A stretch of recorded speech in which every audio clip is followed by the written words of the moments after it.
हम जीवन में जो भी करते हैं खुशी पाने के लिए करते हैं, लेकिन दुर्भाग्य से खुश रहना काफी मुश्किल काम लगता है।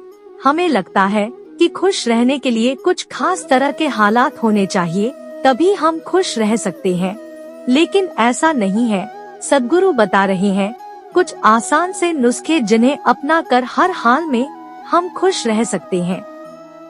जब आप बुनियादी रूप से खुश होते हैं, जब आपको खुश रहने के लिए कुछ करना नहीं पड़ता, तो आपके जीवन के हर आयाम में बदलाव आ जाएगा। आपके अनुभवों में और खुद को व्यक्त करने के तरीकों में बदलाव आ जाएगा। आपको पूरी दुनिया बदली हुई लगेगी। आपका अब कोई निहित स्वार्थ नहीं होगा, क्योंकि चाहे आप कुछ करें या न करें, चाहे आपको कुछ मिले या न मिले, चाहे कुछ हो या न हो, आप स्वभाव से ही आनंदित होंगे। जब आप अपने स्वभाव से ही खुश होते हैं, तो आप जो भी करेंगे वह बिल्कुल अलग स्तर पर होगा। किसी इंसान की पहली और सबसे महत्वपूर्ण जिम्मेदारी एक खुशमिजाज प्राणी होने की है। खुश रहना जीवन का चरम पहलू नहीं है, यह जीवन का बुनियादी पहलू है। अगर आप खुश नहीं हैं, तो आप अपने जीवन में क्या कर सकते हैं? एक बार आप खुश हो, तभी दूसरी महान संभावनाएं खुलती है। चाहे आप जो भी करें, आप अपने अंदरूनी गुणों को ही विस्तार देते हैं और जगाते हैं। चाहे आप इस बात को पसंद करें या नहीं, हकीकत यही है। जब तक कि कोई महत्वपूर्ण चीज आपके भीतर घटित नहीं होती, आप दुनिया के लिए कुछ बहुत महत्वपूर्ण नहीं कर सकते। इसलिए अगर आप दुनिया के बारे में चिंतित हैं, तो पहली चीज आपको यह करनी चाहिए कि खुद को एक खुशमिजाज प्राणी में रूपांतरित करें। इससे कोई फर्क नहीं पड़ता कि आप अपने जीवन में क्या कर रहे हैं, चाहे वह कारोबार हो, सत्ता, शिक्षा या सेवा। आप ऐसा इसलिए कर रहे हैं क्योंकि आपके भीतर कहीं गहराई में एक भावना है कि इससे आपको खुशी मिलेगी। इस धरती पर हम जो कुछ भी करते हैं, वह खुश रहने की इच्छा से करते हैं, क्योंकि यह हमारी मूल प्रकृति है। जब आप बच्चे थे, तो आप यूं ही खुश थे, वही आपकी प्रकृति है। खुशी का स्रोत आपके भीतर है। आप उसे हमेशा के लिए एक जीवंत अनुभव बना सकते हैं। आज सुबह क्या आपने देखा कि सूर्य बहुत अद्भुत तरीके से उगा? फूल खिले, कोई सितारा नीचे नहीं गिरा, तारामंडल बहुत अच्छी तरह काम कर रहे हैं, सब कुछ व्यवस्थित है। आज समूचा ब्रह्मांड बहुत बढ़िया तरीके से काम कर रहा है, मगर आपके दिमाग में आया किसी विचार का एक कीड़ा आपको यह मानने पर मजबूर कर देता है कि आज बुरा दिन है। कष्ट मुख्य रूप से इसलिए होता है क्योंकि ज्यादातर इंसान इस जीवन के प्रति सही नजरिया खो बैठे हैं। उनकी मनोवैज्ञानिक प्रक्रिया अस्तित्व की प्रक्रिया से कहीं बड़ी हो गई है, या सीधे सीधे कहें तो आपने अपनी रचना को सृष्टा की सृष्टि से कहीं अधिक महत्वपूर्ण बना दिया है। यह सारी पीड़ा का बुनियादी स्रोत है।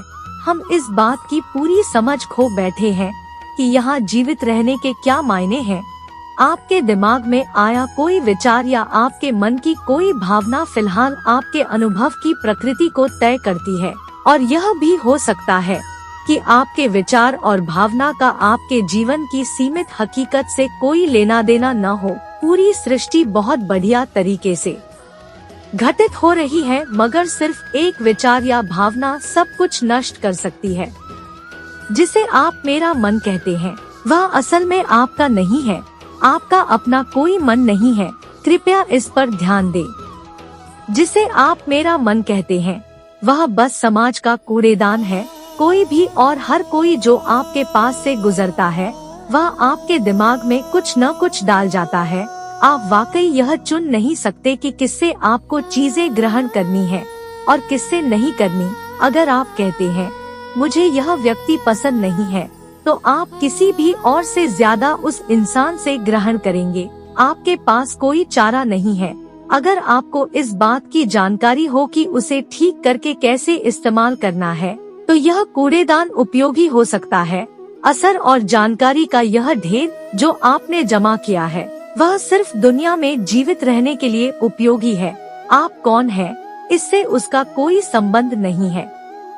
जब हम किसी आध्यात्मिक प्रक्रिया की बात करते हैं, तो हम मन से अपने बुनियादी अस्तित्व की ओर जाने की बात करते हैं। जीवन का संबंध इस सृष्टि से है जो यहाँ मौजूद है, उसे पूरी तरह जानना और उसके असली रूप में उसका अनुभव करना, अपने मन मुताबिक उसे विकृत न करना ही जीवन है। अगर आप अस्तित्व की हकीकत की ओर बढ़ना चाहते हैं तो सरल शब्दों में आपको बस इस बात का ध्यान रखना होगा कि जो आप सोचते हैं वह महत्वपूर्ण नहीं है, जो आप महसूस करते हैं वह महत्वपूर्ण नहीं है। आप जो सोचते हैं उसका हकीकत से कोई लेना देना नहीं है, उसका जीवन के लिए कोई बड़ा महत्व नहीं है। मन बस उन फालतू चीजों में उलझा रहता है जो आपने कहीं और से इकट्ठा किया है। अगर आपको वह महत्वपूर्ण लगता है तो आप कभी उसके परे नहीं देख पाएंगे। आपका ध्यान स्वाभाविक रूप से उस दिशा में जाता है जिसे आप महत्वपूर्ण मानते हैं। अगर आपके विचार और आपकी भावनाएं आपके लिए अहम है तो स्वाभाविक रूप से आपका सारा ध्यान वहीं होगा। मगर यह सिर्फ एक मनोवैज्ञानिक हकीकत है, इसका अस्तित्व में मौजूद चीजों से कोई लेना देना नहीं है। कष्ट हम पर बरसाया नहीं जाता, उसे पैदा किया जाता है और उसे बनाने वाला कारखाना आपके मन में है। अब इस कारखाने को बंद करने का समय है।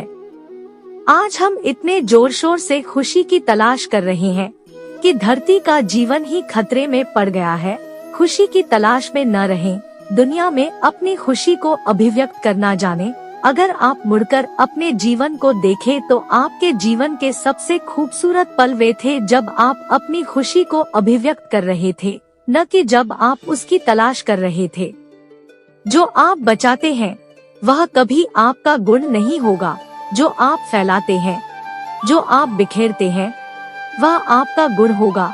अगर आप अपनी खुशी को बचाव कर रखेंगे तो जीवन के अंत में कोई ऐसा नहीं कहेगा उसने अपने अंदर खुशी का एक एक अंश बचा कर रखा, वह बहुत खुशी के साथ मरा। वे कहेंगे यह भयानक प्राणी अपनी जिंदगी में कभी मुस्कुराया तक नहीं। लेकिन अगर आप हर दिन अपनी खुशी और प्यार को फैलाएंगे तो लोग कहेंगे अरे वह एक खुशमिजाज और प्यार करने वाला इंसान था।